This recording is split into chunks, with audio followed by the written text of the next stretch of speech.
When I was in college, I was introduced to, in art history, various of the classical artists. And one which kind of struck me was Michelangelo's painting of in the Sistine Chapel on the God forgiving mankind, but giving him life. And you may recall as the two fingers kind of touching each other. Well, that kind of inspired me because if God is giving mankind life, then I'm responsible to carry that out. Well, I've applied this to my career as a professional art conservator.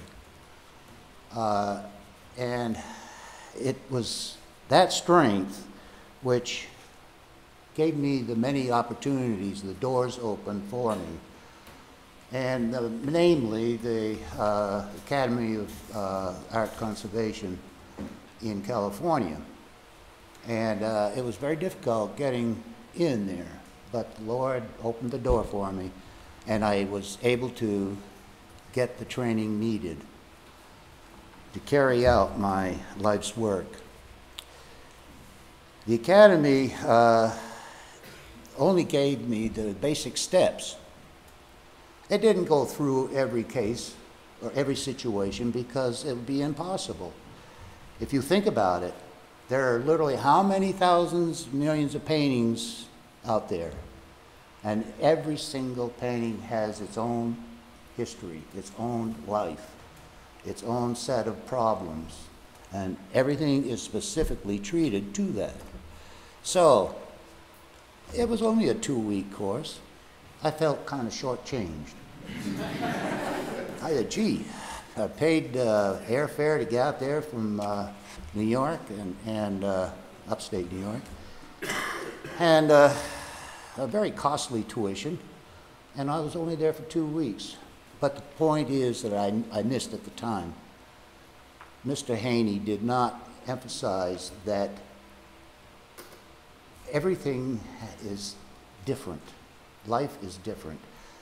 And so with the thousands of paintings, near 1,800 paintings that I've restored in my career over 37 years, I've found that to be true. Every painting has its own unique personality. So I think it's very fascinating, and without the Lord's help in my life, I would have been floundering around trying to figure, well, how am I going to treat this specific problem? Well, by opening the door to the Lord and saying, come on in, help me in my work. That is what got me through 37 years of restoration. The attitude is very important to me because right off from the onset, I thought, can I do that? I've only been given just a few basic tools to work with. But I left the academy with one thing: you can do it. Well, that's pretty strong confidence.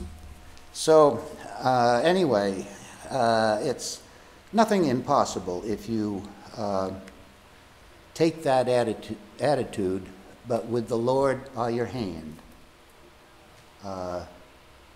It's like skipping stones on water.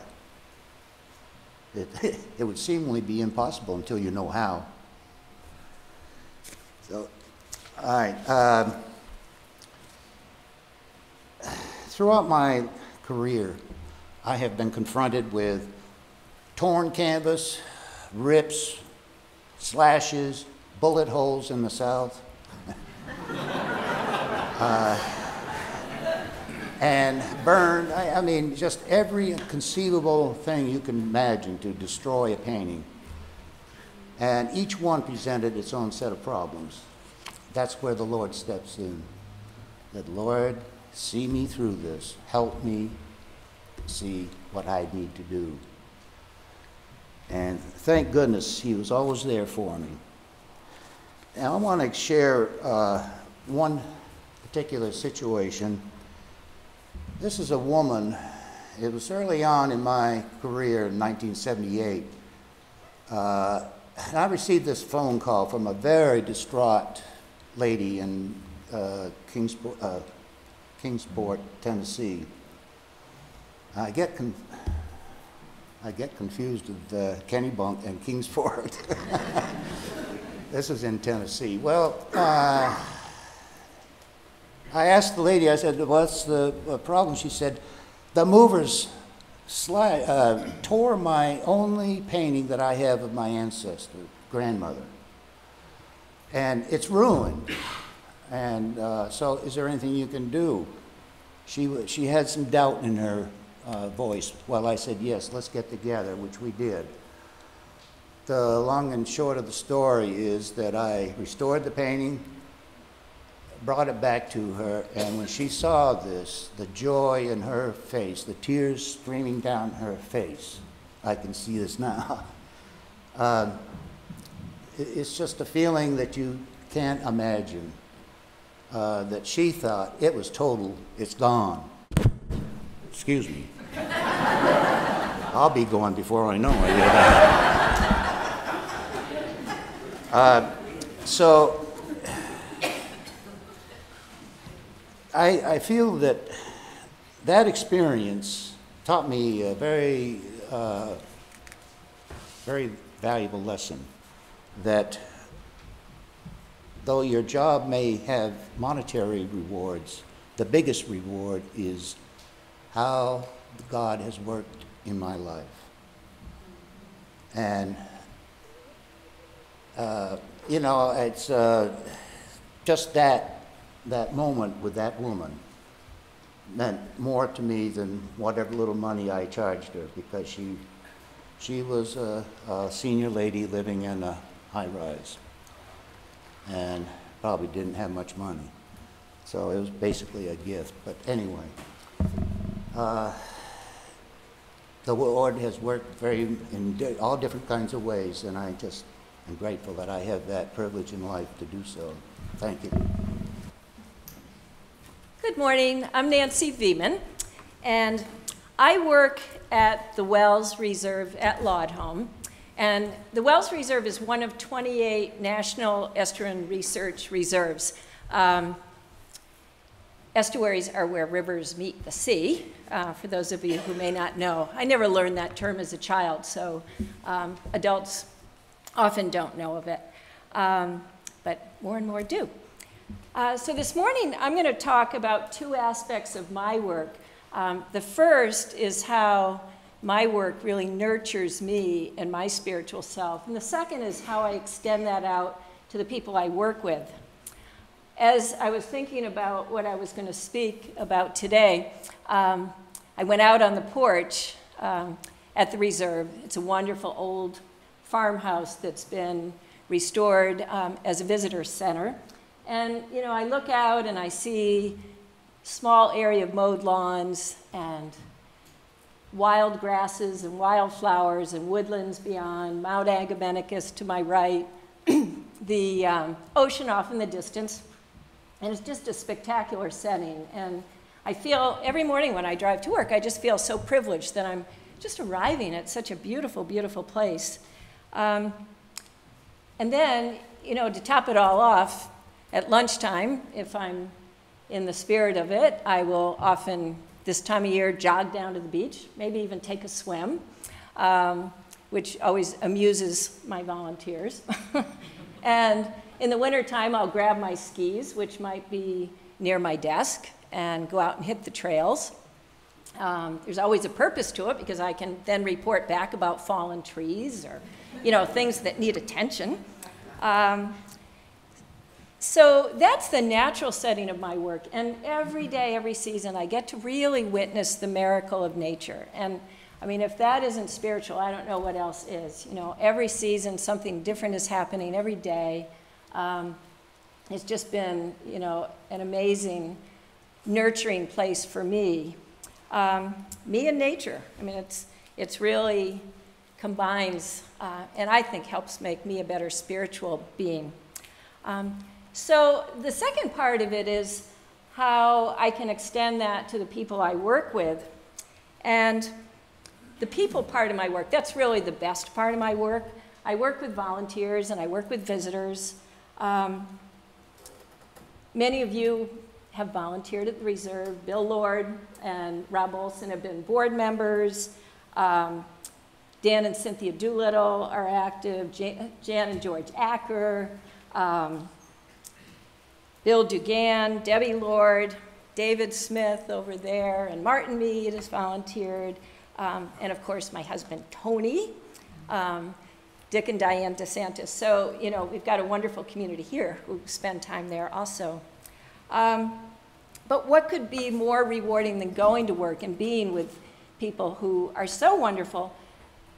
And the volunteers I work with, they come for a lot of reasons. They come to make connections, they come to learn, they come to give back. They come for so many reasons. They come to experience the magic of the place, and I hear that so often from people when they visit the Reserve. Our volunteers, who are maybe 400 to 500 every year, represent a real diversity of ages and personalities. Boy, do they ever. They're a real assortment, Ruth, as you talked about today, an assortment here, they're an assortment.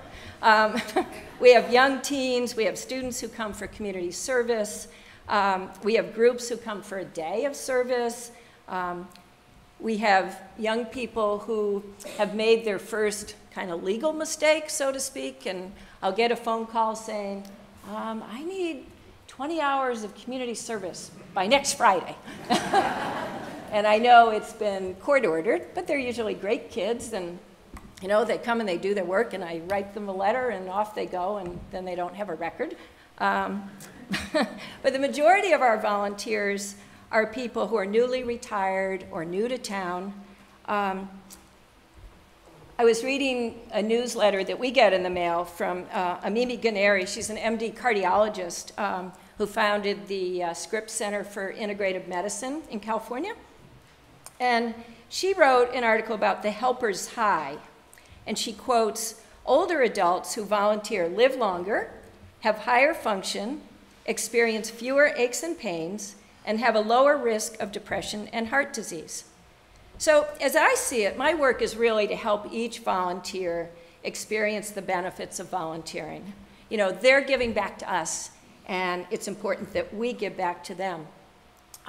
So mainly today, I wanted to just talk about 3 volunteers, all of whom are very different. On this anniversary of 9/11, next weekend, during this time of year, we have an international work camp called Volunteers for Peace, and they come from all over the world. And in 2001, one of our Volunteers for Peace was from Turkey. His name was Tamer. And they were with us during that time. They were due to leave. They couldn't leave. We couldn't tell them when they could leave. The planes weren't flying. They were, you know, they were confused. They were fearful. And I was especially concerned about Tamer because he was going to Turkey. We knew we might have trouble in the airport getting out because he, you know, he looked Arab. And I wrote him a letter, and he wrote back, and I'm going to read exactly as he wrote it. He said, "Hi, Nancy. I got your mail, so I really got happy. I'm really sorry that I sent a message that late. I'm telling my family everything we've done, especially American people. My family and my girlfriend appreciate all of you for everything you've done. And I have good news that will make you happy. I changed my father's opinions about American people. I told the truth which I saw there, that the Americans are helpful, kind, and sweet. I missed everyone and everything about America so much. This camp taught me a lot. It was a very good experience for me. And I definitely believe that you reach our goals. I am trying to make the idea of world peace, which is also your main goal, continue by the help of my experiences I've had there and things I saw. I'm sharing your pain deeply as I live in a country with terrorism. I do hope you don't feel this pain again. An event like that never happen again." So that was just so meaningful when we got that letter from Tamara. Another volunteer that we have, who's a long-term volunteer, has been there more than 20 years, quoted in a video that Bill Lord produced. And she said in a choking voice, really, this is Rhoda, she said, "I feel good just being here and having the opportunity to be part of preserving this special place, knowing my children and all the others will always have it." And it just, you know, her emotion in that was just so poignant to me. Thanks, Bill, for that video. And the third volunteer is one who's been with us for 3 years now. His name is David, and David is a special needs volunteer. He's pretty high functioning, but he lives in a group home. And David wants you to know he's there. He walked in the first day, "I'm David, I want to work in maintenance." "Great, David, terrific." So within a week, "I'm David, I need a hat, I need a name tag." "Okay." Before long, he was up on the second floor of the offices saying to Tracy, who works on the second floor, "Tracy, would you make me a business card?" A little bit later, he called me from the facilities office, maintenance office. He said, "Nancy, would you change the phone message down here to say Charles and David's line?" I said, "I don't think so, David, but you know, that's good." And David never lets us forget the day of his anniversary when he first started at the Reserve, because weeks ahead, he'll remind me of the date. You know, we have to go to Big Daddy's. Has to have his brownie sundae, so, you know.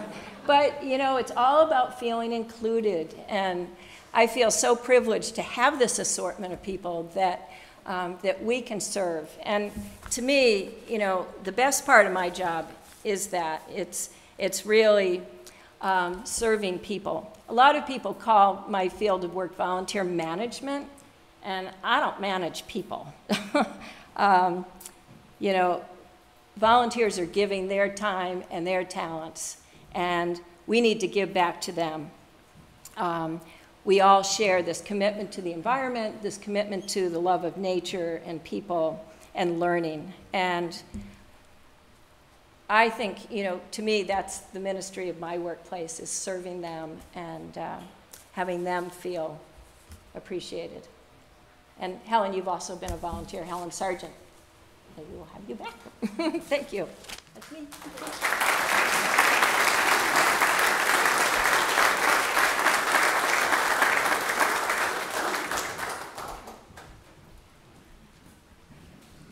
Good morning. As I look around at all of you here, I'm still in disbelief that I'm sharing a few words with you this morning. But who can say no to Ruth? Not I. Ruth asked me to share some of my ministry in the workplace, observations, and/or personal experiences with you. And so I'm here to do that this morning. And I'll only take a few minutes. And I will state a script because I know time is of the essence. I do see and feel ministry in the workplace in countless settings. To begin, the most obvious is right here in the church on the Cape. Naturally, it begins with our pastor, Ruth, who models such high enthusiasm and commitment to her job, or should I say, calling, as she serves as a witness of Jesus Christ to us, her congregants. Obviously, a labor of love, and I'm thoroughly impressed. And she didn't pay me to say that.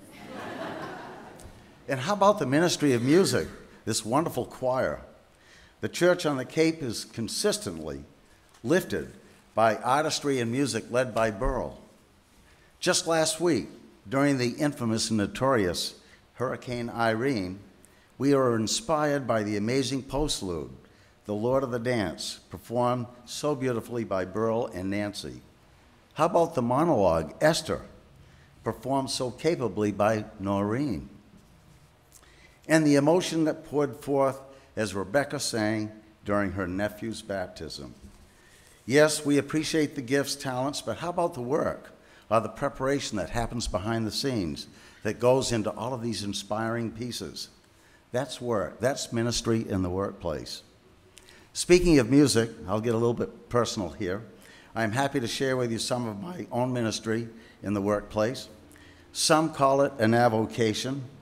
Nearly 44 years ago, a colleague teaching with me at Sanford High School asked if I would like to put a band together to perform for his restaurant's grand opening. And this was in Algonquin. And little did I realize then that this would lead to a wonderful work opportunity, or again, avocation, something that might supplement my income from teaching, a passion that would sustain itself all these years. Originally, it was a family affair. My brother, David, and my wife, Helen, were key members of a 5-piece band, which soon became known as Straight Lace. What a blessing it was, and continues to be able to share music, popular music, with so many people. Yes, it looks like fun, and it is, and Wendy's in a band, and she can tell you how much fun it is. But you know what? There's a lot of hard work that goes behind the scenes. Fortunately, like with Ruth and Burl and Wendy, it's a labor of love. We see God working in so many amazing and interesting ways. God continues to provide us with opportunities to share our passion in a variety of venues. In our case, we have the opportunity to perform many wedding receptions, corporate functions, fundraisers, and celebrations of all types. And what better way to minister to people when you can be part of their personal life? The criteria for success is similar to those in any other business endeavor. And I'm speaking about the band. Teamwork is a very important work ethic. Working toward a shared or common goal. Dependability. People count on us to be there at an appointed time and place. And so we really make sure that we do that. A positive or a can-do attitude. This is shown through, at least I believe, our enthusiasm. Just like the choir shows you enthusiasm here each Sunday, the way they sing, without reservation. Commitment to excellence, always trying to improve the product. A willingness to be totally flexible, being totally accommodating to the customer. We all have to do that. Of course, you've heard the saying, the customer is always right. And yes, faith in our mission. And that is a belief that what we are doing is indeed good and the right thing to do. Open-minded, a willingness to stretch ourselves to sometimes learn fairly difficult material. We all have to do that from time to time. Finally, with Labor Day weekend marking the beginning of another school year, I've had the joy and the privilege, 45 years of observing ministry in the workplace called school. I've had the privilege and pleasure of working, teaching, counseling with so many dedicated educators, both in local high schools and main colleges. Ministry in these workplaces are abundantly obvious. So many educators not only provide excellent learning opportunities and experiences for their students, but at the same time, passionately care for their students as they listen, encourage, mentor, and cheerlead their students to become all they can be. What a powerful and wonderful opportunity to truly make a difference in the lives of our youth. I sincerely believe all of us here can choose, whether in our personal or work lives, to use our talents for the benefit of mankind. With our faith, we can choose to be agents of transformation in the world, affecting people, the structures and the systems in life-changing ways. As Christians, we can choose to be models of Christ to others in the workplace. In conclusion, all work is significant. We especially honor and value all workers during this Labor Day. We honor ministers, priests, rabbis, teachers, musicians, street cleaners, laborers, blue and white collar workers, servicemen and women, nurses, doctors, dentists, lawyers, and the list goes on and on and on. We absolutely need each other, as we all possess special talents and gifts to share, both in our personal and workplace. Paul says in Colossians 3:23, "Whatever ye do, do it heartily as to the Lord." And finally, my prayer and wish for all of us, may we enjoy a